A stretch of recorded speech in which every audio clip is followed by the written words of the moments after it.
Tonight, we're getting our first look at a former Doña Ana County magistrate judge and his wife in mugshots after being arrested for evidence tampering. This judge and his wife are getting arrested right now, which shows you that no one is above the law. No one will be above the law. And before any whacked out lefties jump in my comments like, well, what about your president? He has 34 felonies on his record. Leave my president alone. My president is currently paying his debt to society via community service in the way of cleaning up the streets of people like the one that we're about to talk about in this story. And I don't feel bad for this judge and his wife, not one bit. And I'll explain why as we go along. But for now, let's go back in time and see how all of this started. By the way, pay special attention, fellow Latinos, because stories like this are why we can't have nice things. So a former judge in Las Cruces has been banned for life from serving on the bench by the New Mexico Supreme Court. Hey everyone, thanks for being with us. I'm Robert Olguin. And I'm Jessica Gonzalez. This comes after a man suspected of having ties to the Tren de Aragua gang was found staying in his home. She's being very generous when she says suspected of having ties with Tren de Aragua. Because as you'll see coming up, there is a lot of evidence. Fox 14 News at 9's Harrison Parker is live in Las Cruces after briefly speaking to the judge. Harrison.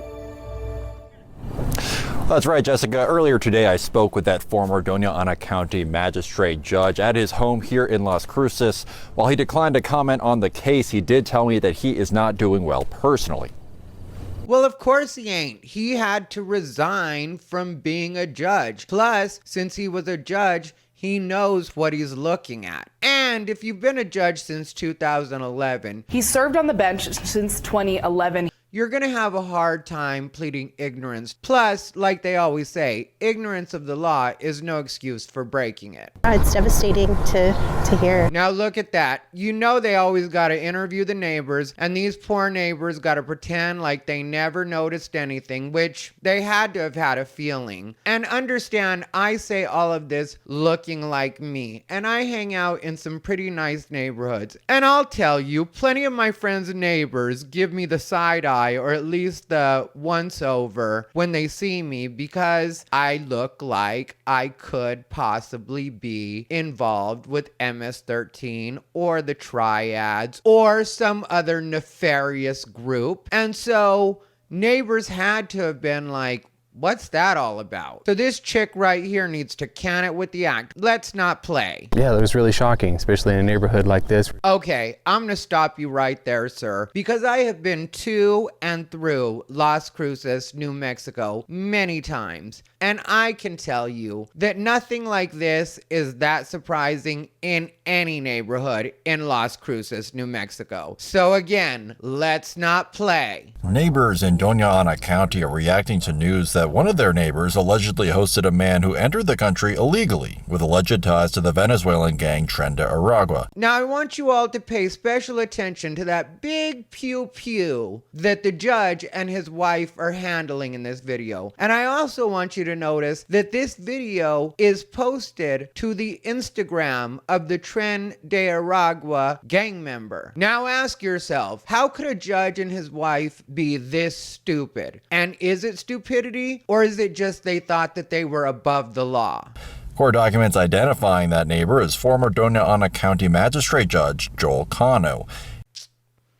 Look at that. Now that's just a shame. He was an actual judge and threw it all away to hang out with gangbangers like some sort of teenager. You really should be ashamed of yourself, Your Honor. And to be honest, in that picture, he looks kind of like he was an asshole when he was a judge. So I hope his karma is he gets a judge that's just like he was with everybody else. He resigned from his position last month without reason. However, it came after a raid at his home in which Christian Ortega Lopez was arrested.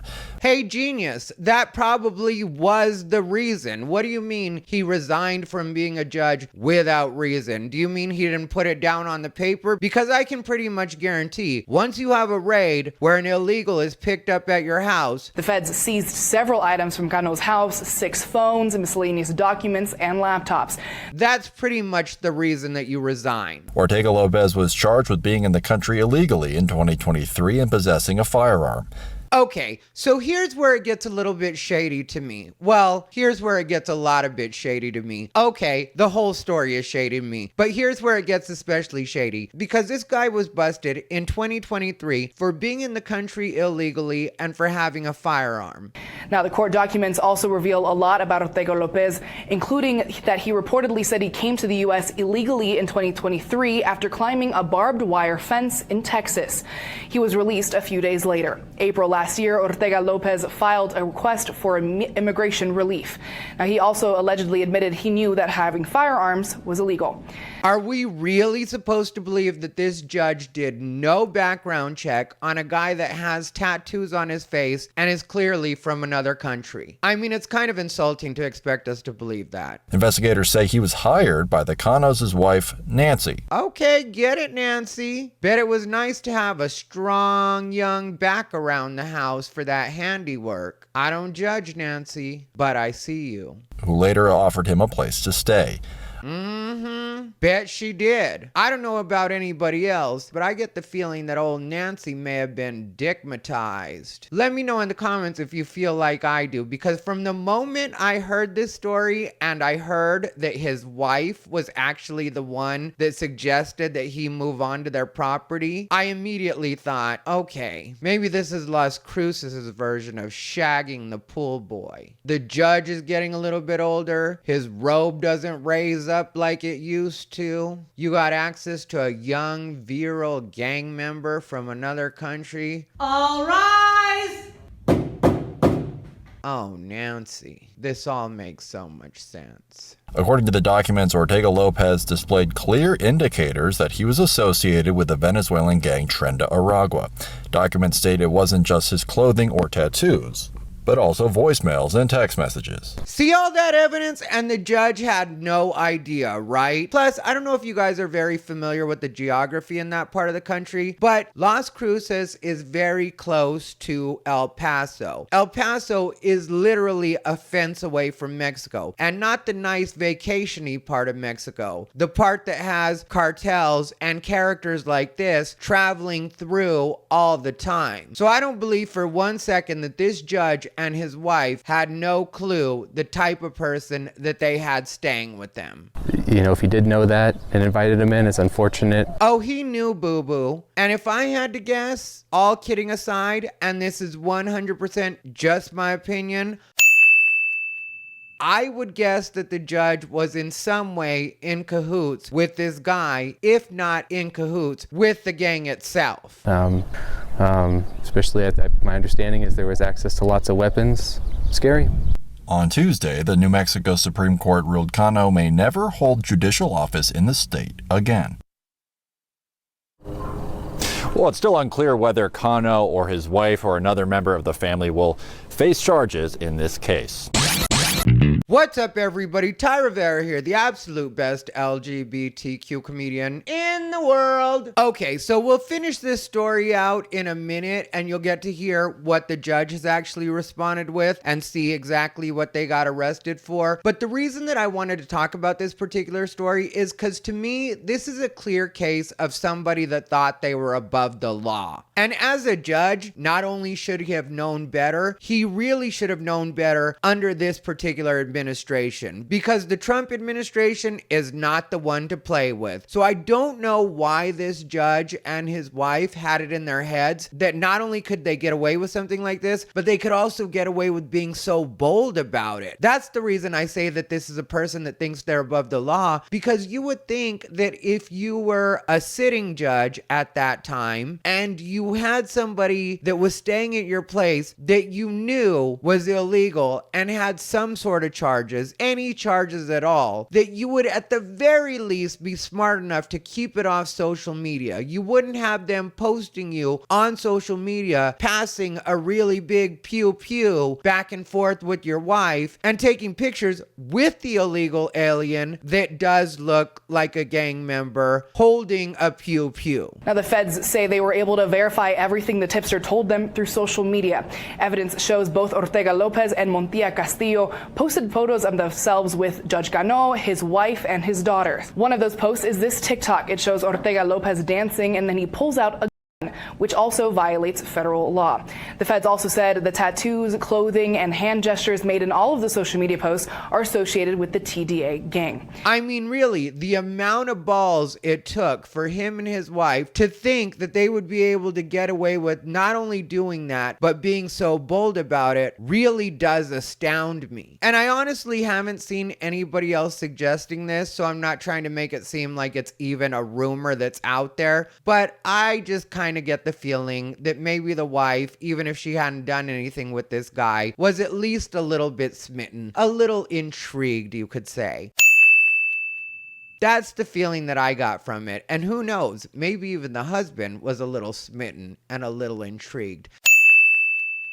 Because what would make you decide to risk it all for a complete stranger that you have no connection with, you're not family with, and you just decide to have this complete stranger stay in your casita, knowing the kind of person that they are, knowing the consequences that you could end up suffering because of having this person on your property? And then when it does play out that way, you have to feel stupid. And it's not even the kind of thing where you can dismiss it as this judge and his wife are living in this really affluent area and sheltered from everything and not used to that element. They live in Las Cruces, New Mexico, and he's a judge. They know what's around there. I'll read a quick quote to you about that particular county from a former member of ICE. Doña Ana County has been a hotbed for illegal immigration and trafficking, human smuggling for many, many years. Former ICE Field Office Director John Fabricator. And he was a Doña Ana County judge, so he can't even pretend to be naive about what happens in that area. But the most shocking and at the same time most satisfying part about all of this is that he and his wife actually ended up getting arrested. But then in between the time that the raid happened, because the raid happened on February 28th, and when they got arrested, which was just yesterday, the judge wrote out a 23-page statement, which we're not going to hear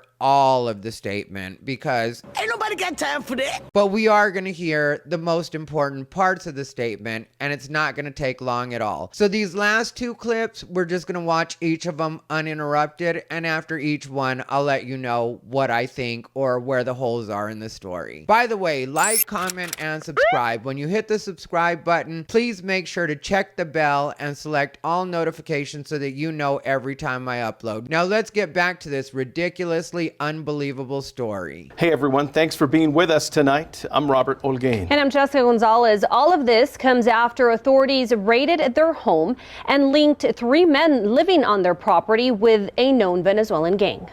KFOX 14 News at 9's Harrison Parker live in Las Cruces tonight. Harrison was actually at that house when the judge was arrested. Harrison, walk us through what happened tonight.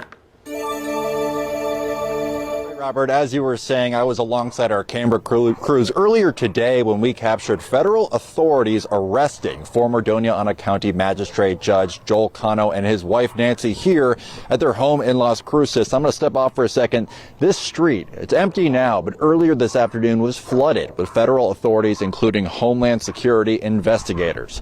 Now, yesterday I was able to very briefly catch up with Joel Cano about his situation, and while he declined to speak about the case, he did say he wasn't doing well. KFOX 14 on the scene after the now disgraced former Doña Ana County Magistrate Judge Joel Cano and his wife Nancy were arrested by Homeland Security investigations. The couple was arrested at separate times at their home on North Raymond Street in Las Cruces this afternoon. Initially, we came back here to arrest his wife, and as we started obviously conducting our interviews and started looking at evidence, we subsequently arrested Mr. Cano as well. We got a hold of Nancy's and Joel's mugshot. Both she and her husband are charged with tampering with evidence. The couple has been making headlines after their home was raided for the first time last month. Investigators on scene told me the couple hosted 3 individuals with connections to the Venezuelan gang Tren de Aragua. Authorities say that includes Christian Ortega Lopez. Investigators say he was arrested last month for being in the country illegally. According to court documents, he was hired by Nancy to work on the home and later offered a place to stay. The documents state there were clear indicators of his association with TDA. That includes clothing, tattoos, voicemails, and text messages. We spoke with a neighbor and longtime friend of the Canos. Has your opinion of them changed at all at the Cano? No, not even remotely. Most of the people here in the community knew the kids, and we'd see them riding back and forth, and they'd always wave and say hi. When Joel Cano resigned last month from his position, he did not state a reason for his departure from the job, but the New Mexico Supreme Court has ruled he cannot serve as a judge in the state of New Mexico ever again. I'm Harrison Parker reporting from Las Cruces, KFOX 14 News at 9. Okay, so you just heard that. So not 1, but 3 members of Tren de Aragua living on his property had no idea, did no background checks on any of the 3. Just let them stay with him, basically on their word. He's an older man. He's got his wife with him. I'm sure he has other family, but just lets 3 total strangers from another country that I'm sure if we were to see the other 2, because they only show us the 1, but if we were to see the other 2, they would probably look like they belong to a gang as well. But we're supposed to believe that they had no idea. Neither him nor his wife, between the both of them, neither of them have enough brains or street smarts to be able to put that together. Also, tampering with evidence was what they were charged with. So I wonder what exactly he and his wife were trying to get rid of, or what it was they were hiding, or how it was they were tampering with evidence. And again, I will remind you that for these 3 strangers, not only did this guy have to resign, he can never be a judge again. He has completely ruined his life, and he looks older, so I'm sure that he's probably got that figured out. Plus, I would imagine he's probably getting some sort of money from TDA, which again, purely speculation. I have no reason to believe that. I just feel like, knowing the way that my people work.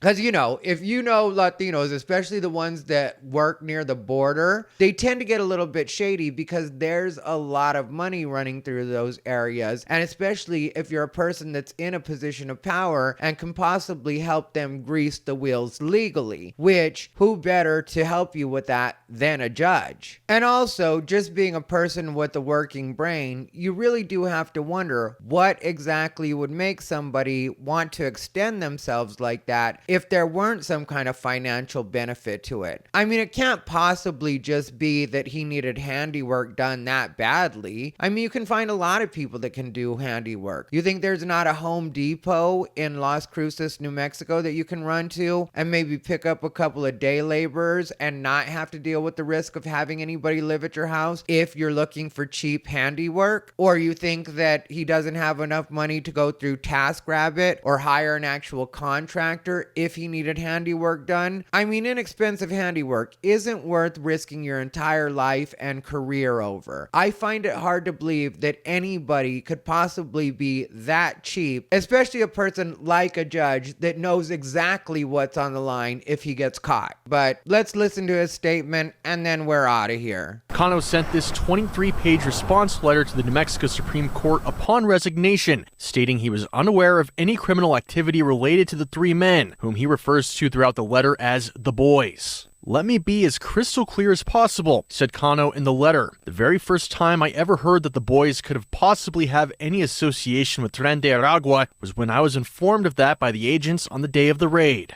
He also questioned the validity of the investigation's claims, saying the 3 men had multiple interactions with the Border Patrol and HSI prior to the raid with no issues. "I have 3 grandkids that I love dearly. Their ages are 15, 8, and 6. There is no way in the world that I would have allowed my grandkids to have any contact with the boys if I'd sensed danger," he added. He was also under the impression that the men were not subject to removal, citing their immigration paperwork. The letter read, "Their papers stated in the upper right-hand corner, this person is not subject to removal.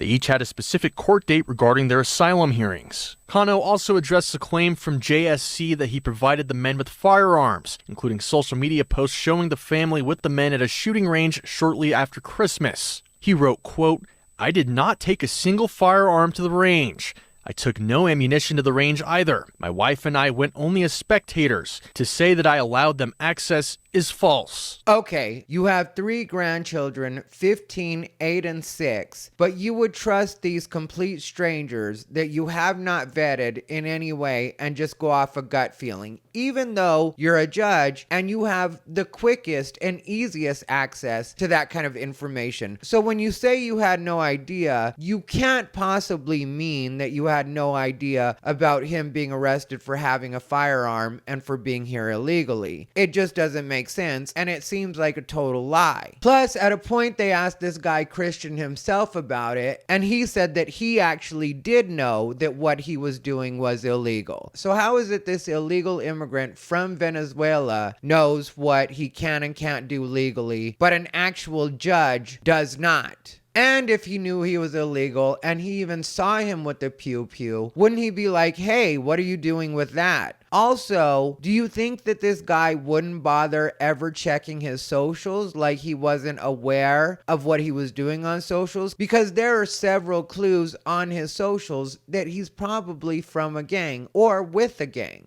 And then when it comes to the tattoos, the guy himself said that that tattoo is known for being a Tren de Aragua tattoo, the machine gun that he has. So not only did the judge not know that, even though he lives in an area that Tren de Aragua uses to pass through, and even if he didn't know the tattoos beforehand, he didn't bother asking what those tattoos mean or where they come from. I find that hard to believe because people are always asking me what my tattoos mean, and I don't have anything like a machine that a lot of people would probably see as a red flag. But this judge, nor his wife, ever bothered asking about that at all. So that would lead me to believe that he's either a huge idiot or a party to a crime, or both. And then when he says he and his wife went to the gun range with them but didn't supply anything, they were just spectators. So you just watch somebody commit a crime? Because if we're assuming, which I think we safely can, that he at least knew that he had been busted for being here illegally and having a firearm. Clearly he would know that he's not supposed to have a firearm in his possession. So when he went to the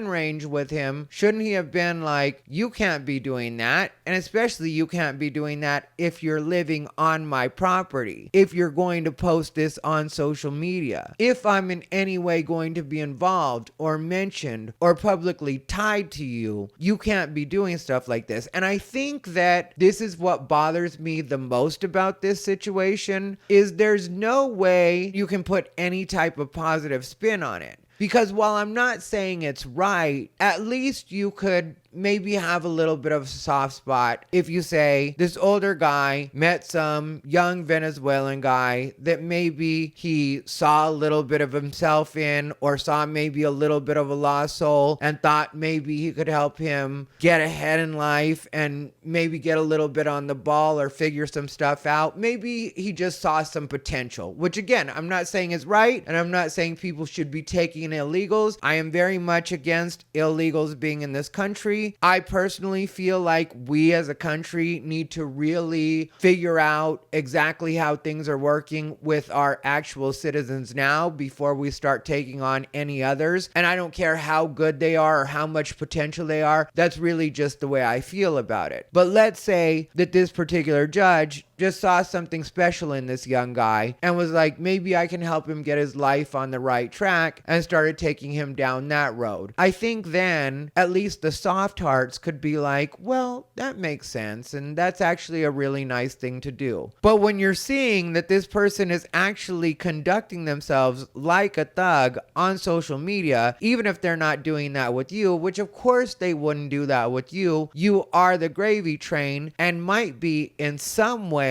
involved or able to help Trenda Aragua out, which I think once they really investigate into it, that might have been the kind of evidence that they're hiding, is that maybe there was some sort of connection and maybe there is some kind of financial situation going on there, and maybe there has been a little bit of a judge using his influence to help out members of Trenda Aragua, which again is all speculation, but it's kind of the only thing that makes sense to me when, like I said, you're risking your entire life for what and for who exactly. And so for me, that's really the only way that any of this adds up. Anyway, let me know what you guys think down below in the comments. If you want to see a video of me talking about the trans meltdown happening in the UK right now, click the video on your screen. Other than that, as always, thank you for watching. This has been Ty Rivera, the absolute best LGBTQ comedian in the world. They bought into his bullshit.